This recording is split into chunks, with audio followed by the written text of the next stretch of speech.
처음에 예수님을 만났던 사람들에게는 한 가지 질문이 있었어요. 뭐냐면, 예수님, 도대체 당신은 무슨 권위로, 누가 당신에게 이러한 권한을 주었기에 이런 일들을 하십니까? 이런 질문을 했습니다. 여러분이 한번 예수님의 삶을 한번 생각해 보십시오. 예수님께서는요, 의사 면허가 없으신데도요, 병자를 막 고치셨습니다. 그리고 종교적으로 어떤 신학교를 나오거나 누구에게 배웠다는 기록이 없는데 사람들에게 내가 너의 죄를 사한다라고 말씀하셨습니다. 도대체 예수님 무슨 권한으로 사람의 죄를 사하십니까? 그리고 예수님이요, 안식일에 병자들을 막 고치셨습니다. 아주 오랫동안 이 서기관들과 바리새인들이 하나님을 경외하는 방법으로 율법의 전통을 만들어 놨는데 당신은 왜 그것을 무슨 권한으로 지키지 않습니까? 예수님의 행동들을 보면 어떤 특별한 권위나 권한이 없으면 할 수 없는 일들을 막 하십니다. 오늘 본문의 대제사장들과 장로들이 예수님에게 당신이 도대체 무슨 권리로 이런 일들을 하십니까? 라는 이 질문에 앞서서도 예수님의 분명히 이런 질문을 받을 만한 행동이 있었겠죠. 예수님 당시에 예루살렘 성전에는 장사하는 사람들이 있었습니다. 환전하는 사람들이 있었습니다. 장사하는 사람들은 멀리서부터 제물을 하나님께 드리기 위해서 그 양을 데리고 오면 그 양이 흠이 날 수 있잖아요.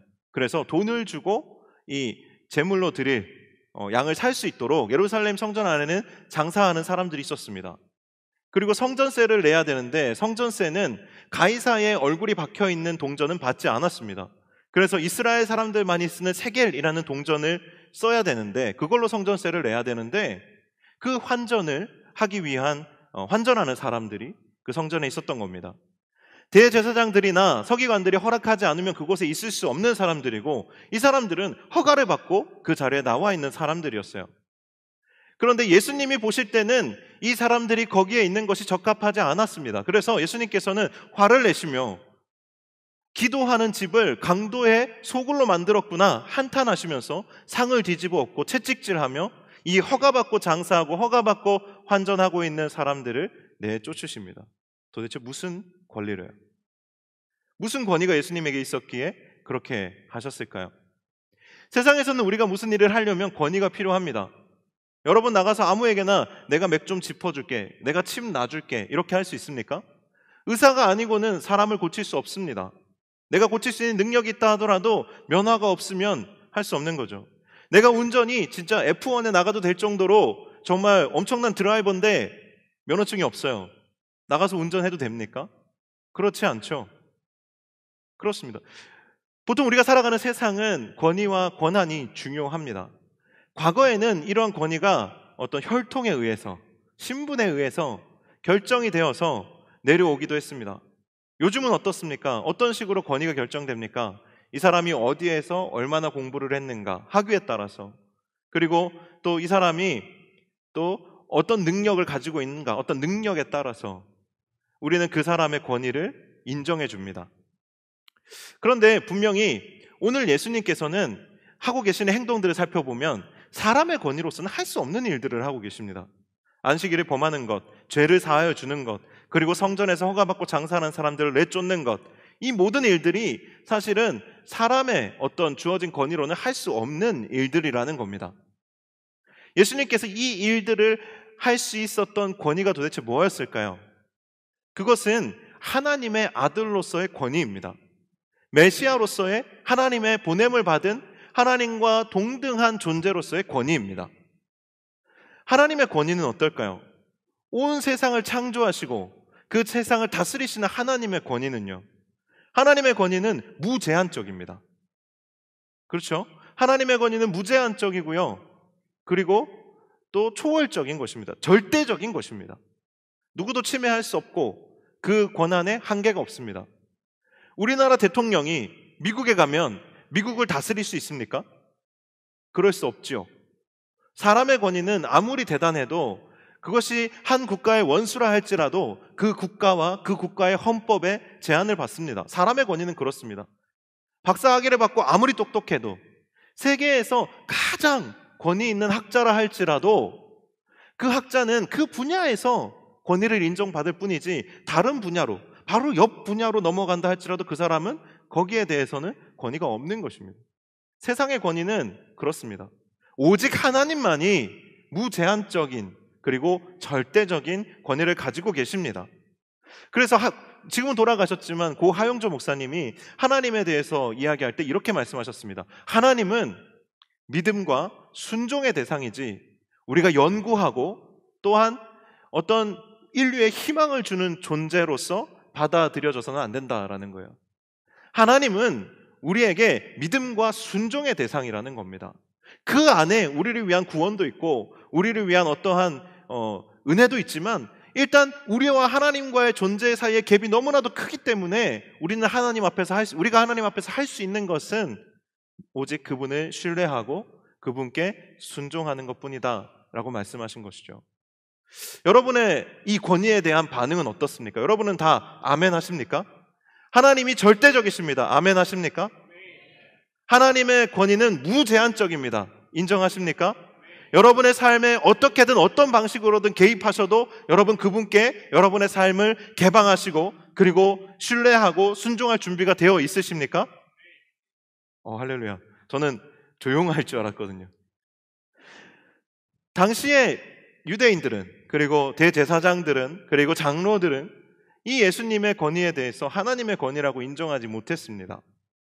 예수님이 하나님의 아들이라는 증거는 너무나도 명명백백하게 그때 당시에도 많은 사람들이 예수님을 메시아로 생각하고 따랐을 정도로 명명백백했는데 그들이 선지자로 신뢰하고 믿었던 세례 요한도 세상 죄를 지고 가는 하나님의 어린 양이라고 예수 그리스도가 바로 메시아시라고 내가 그분의 신들매를 풀기도 감당치 못하겠노라고 그는 흥하여야 하겠고 나는 쇠하여야 하리라고 말했던 그 예수 그리스도이신데 대제사장들과 장로들과 또 많은 또 유대인들이 예수님을 하나님의 아들로서 우리를 위해 보내주신 구원자로서 받아들이지를 못했습니다. 왜 그랬을까요? 오늘 본문의 대제사장들과 또 장로들이 예수님에게 묻고 있습니다. 당신은 도대체 무슨 권한으로 이런 일을 하십니까? 여러분 이 질문의 의도가 뭐라고 생각하십니까? 우리는 순수하게 질문할 수 있습니다. 예수님이 어떻게 그런 일들을 하실 자격이 있으신 거죠? 근데 우리는 그런 질문을 하지 않아요. 왜냐하면 예수님이 하나님의 아들이라는 것을 성경을 통해서 보았고 마음에 깨달아졌고 그것을 믿음으로 고백하기 때문에 질문하지 않습니다. 하지만 질문하는 이유가 있습니다. 왜냐하면 권위라는 것은 우리의 마음을 불편하게 하기 때문에 그렇습니다. 누군가가 여러분에게 권위적으로 땅에 떨어진 휴지를 주우십시오. 내일까지 100만 원을 마련해서 내십시오. 너는 오늘부터 정말 의사에서 그냥 병원에서 청소하는 사람으로 이제 앞으로는 살아가십시오. 이렇게 뭔가 명령한다 합시다. 제가 어떤 특정 직업을 비하하는 것이 아니라 그렇게 명령한다 합시다. 내가 하고 싶지 않은 일을 하게 한다 합시다. 여러분 그 권위에 수긍할 수 있겠습니까? 질문하게 되죠. 권위는 우리를 불편하게 하기 때문입니다. 내 의지를 꺾고 나로 하여금 다른 의지에 반응하게 하기 때문에 권위라는 것은 불편한 것입니다. 이 대제사장들과 장로들이 불편했습니다. 대제사장들, 이 표현 안에 사실은 의문점이 있습니다. 대제사장은 한 명뿐이거든요. 그런데 오늘 본문은 대제사장들이라고 했습니다. 이것이 어떤 의미냐면 대제사장이 뭔가 따질 것이 있는데 뭔가 혼자 따지면 내가 말빨이 안 먹힐 수도 있잖아요. 그래서 전직 대제사장들을 다 몰고 온 겁니다. 예수님께 따져보려고요. 순수하게 예수님 당신이 무슨 권위가 있으셔서 이 일을 하십니까가 아니라 도대체 당신이 무슨 권위가 있길래 이런 일을 하는 거야? 라고 따지려고 하는 것이죠. 대제사장들을 동원해서 오는 겁니다. 장로들이라는 표현이 있습니다. 성전에서 로마인들로부터 성전 안에서 이루어지는 모든 일들을 주관하도록 권위를 인정받고 위임받은 사람들, 서기관들 중에서도 가장 이제 연배가 있고 존중받는 이들이 아마 오늘 본문에 등장하는 장로들일 것입니다. 이들이 허가했기 때문에 장사도 하고 이들이 허가했기 때문에 환전도 하는 겁니다. 성전의 전반을 이 사람들이 책임집니다. 그 사람들이 예수님을 향해서 이 질문을 하는 의도를 여러분 한번 생각해 보십시오. 그들에게는 주어져 있는 권위가 있습니다. 이들에게는 대제사장으로서 그리고 이 성전 맡은 사람으로서 권위가 있는 거예요. 그런데 예수님의 그 권위가 자기들의 권위를 침해한다고 느껴지는 겁니다. 그리고 자기들보다 예수님이 훨씬 더 사람들에게 설득력 있게 다가가고 있다고 느껴지는 거예요. 이 사람들이 그것에 대해서 정말 순전한 마음을 가지고 있었다면 예수님을 존중했겠지만 이들은 자기의 권위를 지키기에 더 급급했습니다. 예수님을 미워했고요, 시기했고요, 그리고 이제 죽이기로 마음 먹었습니다. 예수님, 당신이 무슨 권위로 이런 일을 하십니까? 이 질문에는 함정이 있습니다. 예수님께서 이 질문에 대해서 그래, 나는 메시아야. 내가 메시아이기 때문에 성전을 내 마음대로 정리할 수 있어. 내 마음대로 제도 사해줄 수 있어. 그렇게 말했다면 예수님은 그 자리에서 신성 모독이다 해서 잡혀가셨을 겁니다. 만약에 예수님이 두려워서, 끌려갈 것이 두려워서 예수님께서 저는 메시아가 아닙니다. 저는 그냥 제가 하고 싶은 말을 하는 겁니다. 만약에 이렇게 소극적으로 대답했다 합시다. 그렇다면 예수님은 스스로 자신이 메시아인 것을 부인하고 자신의 모든 권위를 부정하는 것이 됩니다. 그런 예수 그리스도를 누가 믿고 누가 따르겠습니까? 예수님은 사명을 포기하셔야 되는 거예요. 이런 위기의 순간에서 여러분, 예수님 어떻게 하셨습니까? 궁금하지 않으세요? 정말 신기한 것은 예수님 정말 지혜로우시다는 거예요. 여러분, 지혜가 부족하시면요, 주님께 구하십시오. 예수님 정말 지혜로우신 분이세요. 질문에 대답하기보다 그 사람들이 가지고 있는 허점을 보시고 도리어 질문하십니다. 그 사람들이 두려워하는 것을 오히려 질문으로 드러내십니다. 세례 요한에 대한 이야기를 꺼내십니다. 사람들 모두가 참 선지자로 인정하고 존중하는 저 사람이야말로 하나님이 보내셨다. 예수님은요, 그냥 보면 막 사람들의 평가가 이래요. 먹기를 탐하는 자, 죄인의 친구. 예수님은 그렇게 사람들 눈에 비춰졌어요. 근데 세례 요한은요, 세례 요한은 광야에 외치는 소리였어요. 낙타 털옷을 입고 메뚜기와 역청을 먹고 광야에서 지내면서 정말 누가 봐도 선지자, 누가 봐도 엘리야 같은 사람이었습니다. 예수님은 부정해도 세례 요한은 부정하기가 어려웠던 거예요. 사람들의 눈으로 봤을 때는. 그 세례 요한을 가지고, 그러면 세례 요한이 이렇게 이야기하고 선포하고 사역하는데 이 권한은 그럼 누가 준 것이냐? 한번 대답해봐라. 하늘로부터냐? 사람으로부터냐?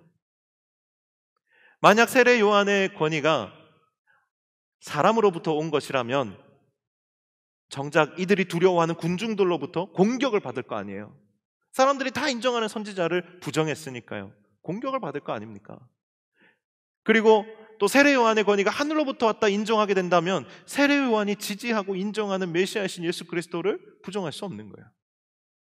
이런 상황 속에서 이들은 궁색하게 대답합니다. 잘 모르겠습니다. 모르겠고요. 일단 당신 도대체 무슨 권위로 그런 일을 하십니까? 이렇게 질문하는 것이죠. 이들이 예수 그리스도와의 대화 속에서 정직할 수 없었던, 모른다라고 부정할 수밖에 없었던 이유는 이들은 진리보다, 진실보다, 진리를 보기를 원한 것이 아니라, 진실이 무엇인지를 보기를 원한 것이 아니라 자기들의 그 권위를 지키기 위해서 예수 그리스도의 권위와 싸우고 있는 것입니다. 예수님께서 이 사람들의 권위를 이 질문을 통해서 깨뜨려 가시는 이유가 뭘까요? 이 사람들은 누가 봐도 하나님에 대해서 잘 알고 있는 사람들입니다. 누구보다도 기도를 많이 하는 사람들입니다. 누구보다도 적극적으로 예배하는 사람들입니다. 누구보다 하나님의 성전에서 열심히 봉사하는 사람들입니다. 이들에게 도대체 무슨 문제가 있었습니까?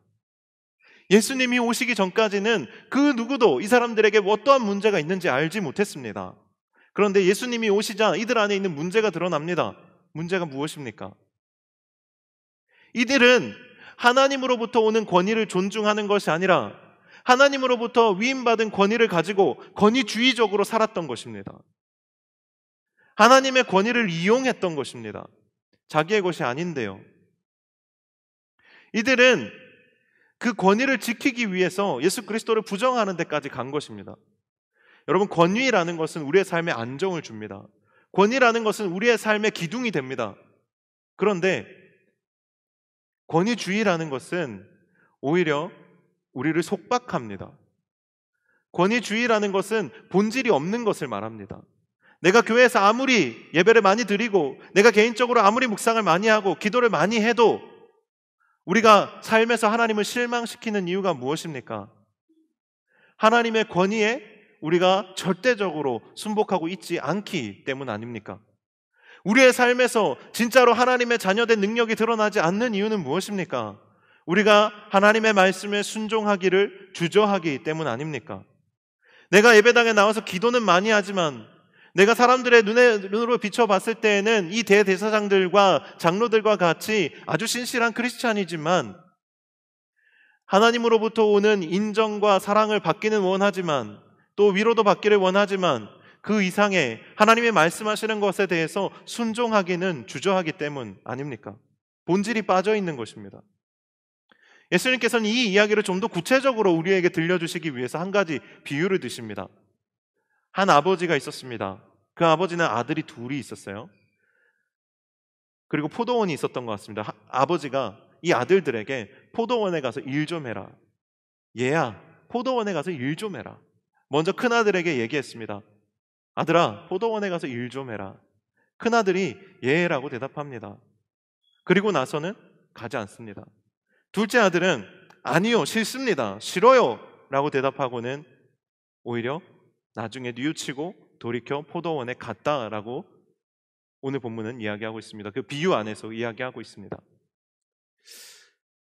여러분, 큰아들과 작은아들의 반응 속에서 어떤 것들을 여러분은 느끼십니까? 보통 여러분 큰아들은 어떻습니까? 저는 오늘 이 비유가 저한테는 굉장히 와닿았어요. 왜냐하면 저는 아들 둘인 집에서 자랐거든요. 제가 첫째였어요. 여러분, 맏이는 보통 어때요? 맏이들은요, 이미 태어날 때부터 장자로서의 어떤 권리를 가지고 있습니다. 그리고 태어날 때부터 내 위에 나의 사랑을 빼앗아갈 사람이 없어요. 내가 태어나면 부모가 나만 보니까요. 부모의 사랑을 독차지하면서 시간을 보냅니다. 그래서 어떻게 보면 이 맏이들은 기본적으로 특권을 가지고 있는 사람들입니다. 그런데 오늘 이 예수님의 비유 속에 등장하는 맏이는 이 가진 특권, 받은 은혜, 이거에 대해서 아버지께 사랑으로 반응하는 것이 아니라 내가 맏이로서 이런 것까지 해야 됩니까? 마음속에 고민하다가 결국 가지 않습니다. 여러분, 둘째는 어떻습니까? 보통 둘째는 태어나면 처음부터 형이 있습니다. 형이 모든 인정과 사랑을 독차지하고 있기 때문에 둘째는 자기의 자리를 만들기 위해서 처음부터 투쟁하지 않으면 안 됩니다. 밥 먹을 때 반찬부터 내게 있는지 없는지부터 확인해야 됩니다. 내 숟가락이 있는지 없는지부터 확인해야 됩니다. 딱 어떠한 자리에 가든지 그 상황을 빨리 파악해서 내 것이 무엇인지를 찾아야 됩니다. 그런데 오늘 상황에 보면 분명히 아버지께서 포도원에 가서 일하라 했는데 형이 예했단 말이에요. 형이 이미 예해서 인정을 받았습니다. 이미 먼저 사랑을 받았어요. 신뢰를 받았습니다. 갈지 안 갈지는 모르지만 아무튼 그렇게 대답했습니다. 동생 입장에서는 어떨까요? 포도원에 가봤자 어차피 형 밑에서 뒤치다거리나 해야 되고, 그리고 일을 다 끝내봤자 아버지는 형을 칭찬할 텐데 나는 결국 포도원에 가서 아무리 열심히 일해도 나한테 돌아오는 건 없는 거예요. 그리고 형이 수능적으로 반응해서 인정을 받았다면 나는 그 방식으로는 지금 이렇게 형 밑에 가려질 뿐인 거죠. 나는 튀지 않으면 아버지의 눈에 띄지 않는 거예요. 반항하는 겁니다. 우리가 그냥 일상적인 삶 가운데서도 그렇죠. 어떤 사람은 네 하고 하지 않습니다. 네 하고 하는 사람도 있지만 네 하고 하지 않습니다. 그리고 어떤 사람은 무조건 아니요부터 합니다. 싫어요. 이렇게. 제가 예전에 사역하던 곳에서 임원 컨택을 진행을 했어요. 임원들을 이제 임원단을 구성을 하는데 한 자매가 92년생 자매였는데 너무 좋은 거예요. 이 친구가 이번에 딱 이렇게 임원으로 섬기면서 성장해 가기를 좀 기대하는 마음이 제 안에 있었어요. 그래서 그 자매를 불러다가 얘기했습니다. 이번에 좀 회개로 한번 섬겨보면 어떻겠니? 그런데 그 자매가 어려울 것 같은데요. 못할 것 같습니다. 이렇게 얘기하는 거예요. 그러면 당연히 이제 물어봅니다. 왜 하기 싫은 거야? 왜 못하겠는 거야? 무슨 혹시 일이 있니? 다른 뭐가 있어? 그런데 이 자매가 한참을 망설이더니 이렇게 대답했습니다. 싫어서요. 여러분은 어떠세요? 우리 안에도 이런 마음들이 많이 있지 않습니까? 그 자매가 그 자리에서 저는 깜짝 놀랐어요. 그런 청년을 처음 만나봤거든요. 근데 물론 이제 사역하면서 그런 청년이 많다는 걸, 그런 사람들이 세상에 많다는 걸 알게 됐어요. 그냥 싫은 거죠. 하기 싫은 거죠.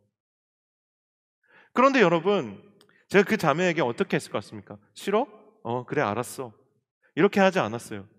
야, 너 어떻게 기도 한번 해보지 않고 싫다고 할 수 있니? 어떻게 하나님께 한번 물어보지도 않고 한번 고민해보지도 않고 어떻게 싫다고 할 수 있니? 야, 너 기도 한 번만 해봐. 야, 너 기도실 가가지고 딱 1시간만 기도해라. 너 이번에 꼭 임원했으면 좋겠다 하고 기도실로 보냈어요.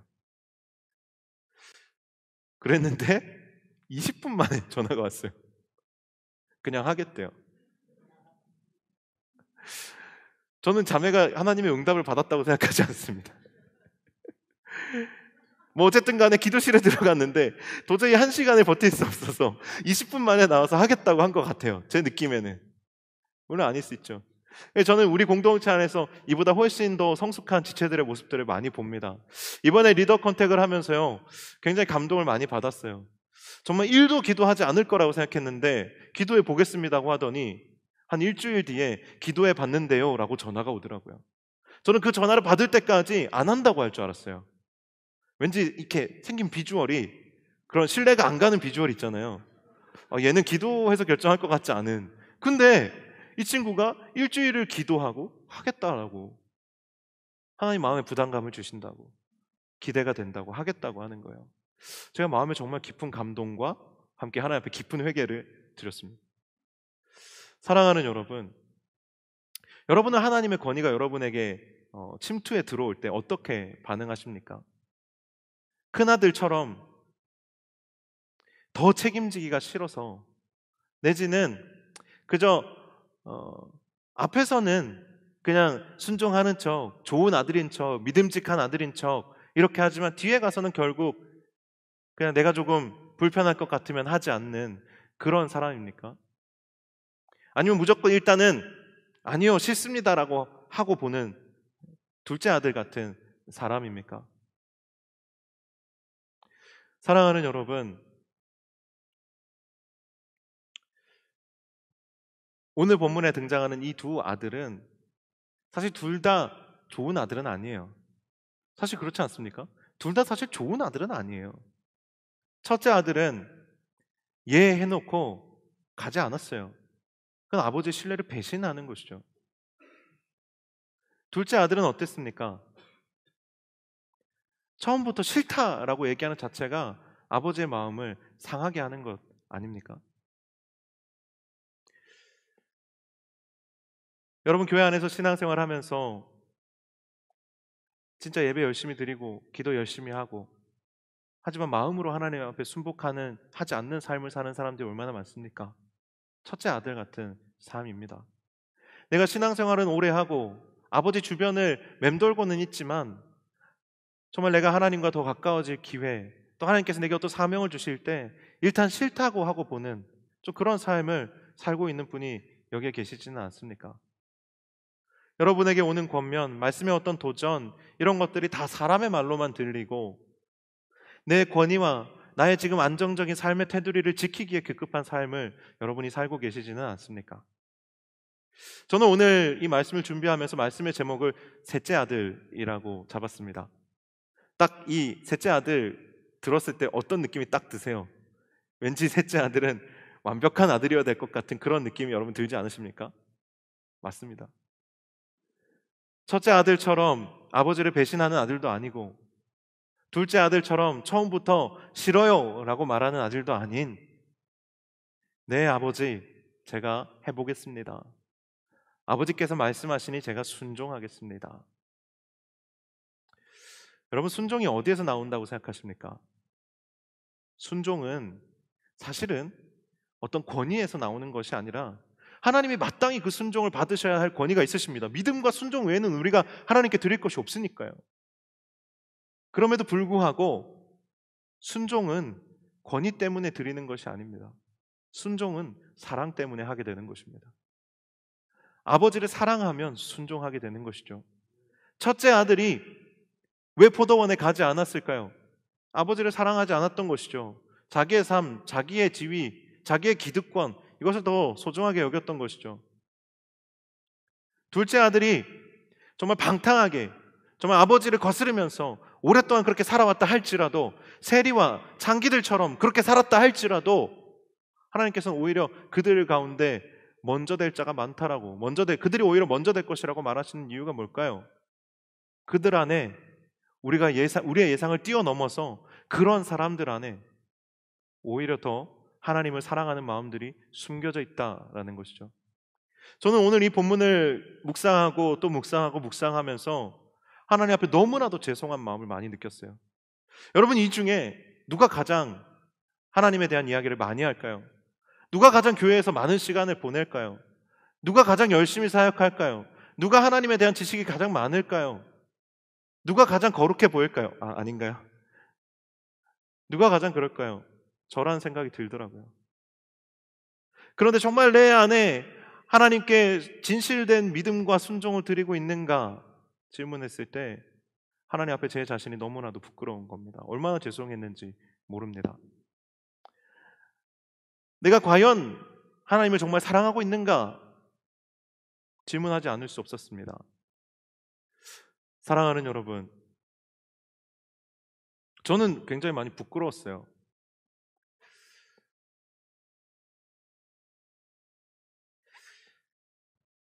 우리는 셋째 아들이 되었으면 좋겠습니다. 오늘 본문에 나와 있지는 않지만 셋째 아들이 됐으면 좋겠습니다. 아버지를 기쁘시게 하고 아버지를 사랑하는 아들이 됐으면 좋겠습니다. 말씀을 맺겠습니다. 제가 이번에 뜻밖의 명절을 앞두고 하나님께서 선물을 하나 주셨습니다. 뭐냐면 셋째가 생겼어요. 주님이 주셨습니다. 제가 너무 건강해서 생긴 게 아니라 주님이 주셨어요. 셋째가 생겼다는 이야기를 딱 들을 때 두 자녀, 아들, 딸의 불순종을 너무나도 많이 봤기 때문에 셋째에 대한 두려움이 사실 굉장히 컸습니다.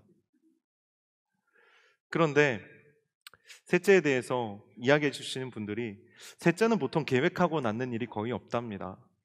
그냥 정말 뜻밖의 갑자기 세상 사람들은 실수로 생겼다라고 말합니다. 그런데 믿는 사람들은 이렇게 이야기하더라고요. 하나님의 선물이라고요. 그리고 셋째가 키우기 힘들다고 생각하는데 오히려 셋째가 키우기가 쉽답니다. 셋째는 부모 얼굴만 보면 웃는데요. 저는 우리가 하나님의 셋째 자녀가 됐으면 좋겠습니다. 하나님에게 있어서 선물 같은 존재, 하나님에게 있어서 사랑스러운 존재, 그리고 하나님만 바라보면 미소 짓는 존재. 물론 셋째도 많이 불순종하겠죠. 하지만 우리는 정말 좋은 셋째가 되었으면 좋겠습니다. 축복합니다. 아멘.